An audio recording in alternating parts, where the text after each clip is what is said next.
Vamos a resolver este problema de selectividad del tema trabajo y energía. Nos dicen sobre un bloque de 10 kilos, inicialmente en reposo, sobre una superficie horizontal rugosa, se aplica una fuerza de 40 newton que forma un ángulo de 60 grados con la horizontal. El coeficiente de rozamiento entre el bloque y la superficie vale 0,2. Realice un esquema indicando las fuerzas que actúan sobre el bloque y calcule la variación de energía cinética del bloque cuando éste se desplaza 0,5 metros. Bueno, empezamos escribiendo nuestros datos como siempre. En este caso tenemos que la masa son 10 kilos, que la velocidad inicial es de 0 metros segundo. Estamos en una superficie horizontal. La fuerza con la que tiramos es de 40 newton y forma un ángulo de 60 grados con la horizontal. Y el coeficiente de rozamiento es 0,2. Nos piden en el apartado A las fuerzas y en el apartado B la variación de energía cinética. Bueno, vamos a pintar nuestro problema como hacemos siempre. Bueno, aquí tendríamos nuestro cuerpo. Lo primero que vamos a pintar es la fuerza-peso, que siempre está presente. En este caso está dirigida como siempre hacia el centro de la Tierra. Luego tendríamos la fuerza de rozamiento, que siempre se va a oponer al movimiento. Suponemos que el movimiento tiene lugar en este sentido, ¿vale? Lo vamos a suponer así. Tendríamos también la fuerza con la que estamos tirando, que en este caso forma 60 grados con la horizontal, y tendríamos la fuerza normal, que es una fuerza de reacción y que sería igual a la resultante de todas las fuerzas que hay en el eje, ¿vale? Esta sería la fuerza normal. Bueno, para hacer este problema podemos bien tirar para adelante con la fuerza con esa inclinación o bien descomponerla en su componente X y su componente Y. Aquí vamos a hacerlo así, ¿vale? Porque es como normalmente resolvemos casi todos los problemas, descomponemos la fuerza en su componente X y su componente Y y luego ya hacemos todos los demás cálculos. Bueno, pues empezamos calculando el peso. El peso es masa por gravedad. 10 kilos por 9,8 metros segundo cuadrado son 98 newton. Importante que siempre tenemos que trabajar en el sistema internacional, siempre.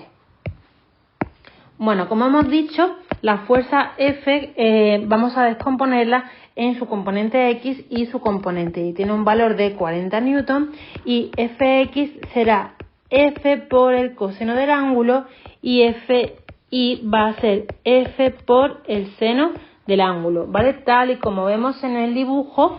Vamos a hacer aquí la descomposición también para que se vea. Aquí tendríamos la componente X y aquí tendríamos pues nuestra componente Y, ¿vale? Bien, vamos a hacer el cálculo. Esto será 40 por el coseno de 60, que es igual a 20 newton, y aquí tenemos 40 por el seno de 60 grados, que es igual a 34,64 newton.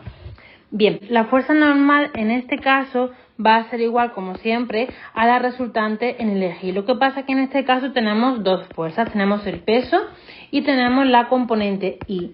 Ambas tienen la misma dirección y sentido contrario. Vamos a calcular la resultante, que sería 98 menos 34,64 newton, que hace un total de 63,35 newton. ¿Y por qué calculo la fuerza normal? Bueno, pues porque me piden que calcule todas las fuerzas, pero también porque me hace falta para calcular la fuerza de rozamiento, que es nu por la fuerza normal. Esto va a ser 0,2 por 63,35 newton y hace un total de 12,67 newton. Esto es la fuerza de rozamiento, que la tendría ya calculada, ¿vale? Esto de aquí arriba vamos a terminar.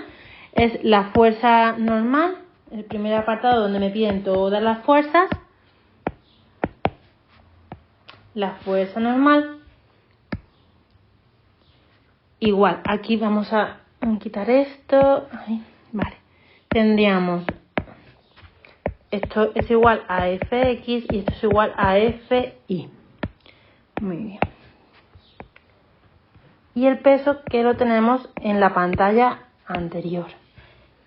Esto sería el peso y con esto tenemos calculado ya todas las fuerzas.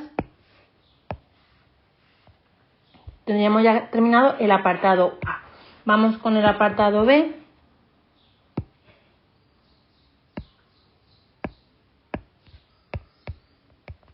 Nos piden la variación de energía cinética.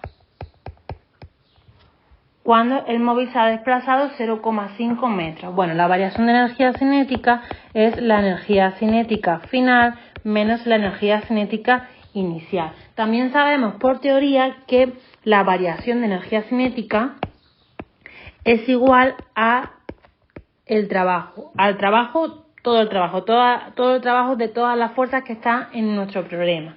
Entonces, ¿qué fuerza teniendo en cuenta el eje del movimiento, ¿vale? Porque ya sabéis que cuando la fuerza es perpendicular al desplazamiento, el trabajo de dicha fuerza es nulo, ¿vale? Porque la fórmula del trabajo, y lo recordamos aquí, era el producto escalar de la fuerza por el desplazamiento. Esto es F por el desplazamiento por el coseno del ángulo que forman. Si el ángulo es 90, ese producto vale 0.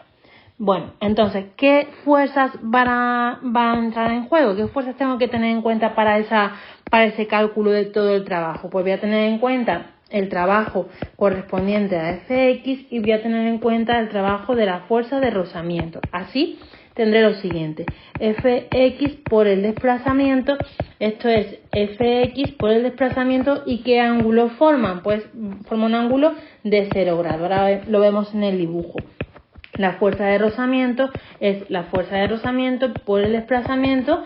Siguiendo el mismo razonamiento, multiplicamos los módulos y aquí tendremos el coseno de 180. Si vemos nuestro dibujo, veremos que con respecto al movimiento, Fx tiene la misma dirección y sentido y por lo tanto el ángulo es 0. Sin embargo, la fuerza de rozamiento tiene el sentido contrario y por eso su ángulo con respecto al desplazamiento es 180. Eso siempre lo tenemos que poner, ¿vale? Bien, de manera que aquí obtendría que el trabajo de la fuerza Fx va a ser 20 por el desplazamiento, que es 0,5 por 1, y esto es igual a 10 julios. Y de la fuerza de rozamiento, lo vamos a poner aquí abajo, es igual a 12,67 por el desplazamiento por el coseno de 180, que es menos 1, y esto es igual a menos 6,335 julios. De manera que el trabajo total va a ser igual al trabajo correspondiente a la fuerza X más el trabajo correspondiente a la fuerza de rozamiento, porque los demás se hacen 0, porque las fuerzas son perpendiculares al desplazamiento. Esto sería 10 menos 6,365 julios, que hace un total de 3,665 julios. Esto es el trabajo total. Bien, por lo tanto, la variación de energía cinética, ¿a qué va a ser igual? Pues va a ser igual a eso, a 3,665 julios. Este es un camino para resolver este apartado. Sería usando los conocimientos que tenemos de trabajo y energía. Otra posibilidad es echar mano de la dinámica y la cinemática y tenemos que llegar al mismo resultado. Vamos a plantearlo para que podáis tener las dos posibilidades. Entonces, ¿cómo lo haríamos? Primero, tenemos que la velocidad inicial es 0.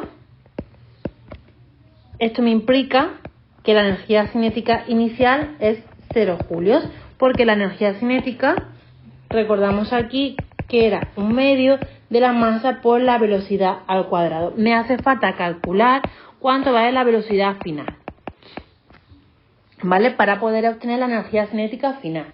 Aquí hay varios caminos posibles, vamos a plantear uno de ellos, ¿vale? Entonces, lo primero que podemos calcular es la aceleración y luego calcularíamos ya esa velocidad final, que es la que estoy buscando. ¿Y cómo lo hacemos? Pues, para calcular la aceleración uso la segunda ley de Newton. La resultante en el eje X es igual a masa por aceleración. Y en el eje X, ¿qué fuerzas tengo? Pues tengo la Fx y tengo la fuerza de rozamiento en sentidos opuestos. Así, despejando la aceleración, sería Fx menos la fuerza de rozamiento partido la masa. Y esto es igual a 20 menos 12,67 entre la masa, que es igual a 10. Y esto me hace un total de 0,733 metros segundos cuadrados. Esto sería igual a la aceleración. Vale, tenemos que tener claro que lo que nosotros estamos buscando aquí es esa velocidad final. ¿Cuánto vale? Vale, para poder calcularla hay varios caminos. Yo lo que voy a usar es la fórmula esta de cinemática, que me relaciona la velocidad inicial, la final, la aceleración y el desplazamiento. De aquí lo sé todo menos la velocidad final, que es lo que voy a calcular. Así me quedaría que esto sería 0 al cuadrado más 2 por la aceleración que acabo de calcular por el desplazamiento que me lo da el problema. Si hago este cálculo y le hago su raíz cuadrada, obtengo que la velocidad es 0,856 metros segundos. Esto me implica que la energía cinética final va a ser igual a un medio de la masa por la velocidad final. Vamos a calcularlo aquí. Un medio de 10 por 0,856 al cuadrado, que hace un total de 3,665 julios. De manera que el incremento de energía cinética, que era igual a la energía cinética final menos la energía cinética inicial, teniendo en cuenta que esta se me anulaba porque la velocidad inicial era 0, hace un total de 3,665 julios, igual que hemos calculado antes por el otro camino, ¿vale? Entonces, o lo hacéis de una manera o lo hacéis de otra, ¿vale? Tenéis las dos posibilidades. Y con esto hemos acabado el problema.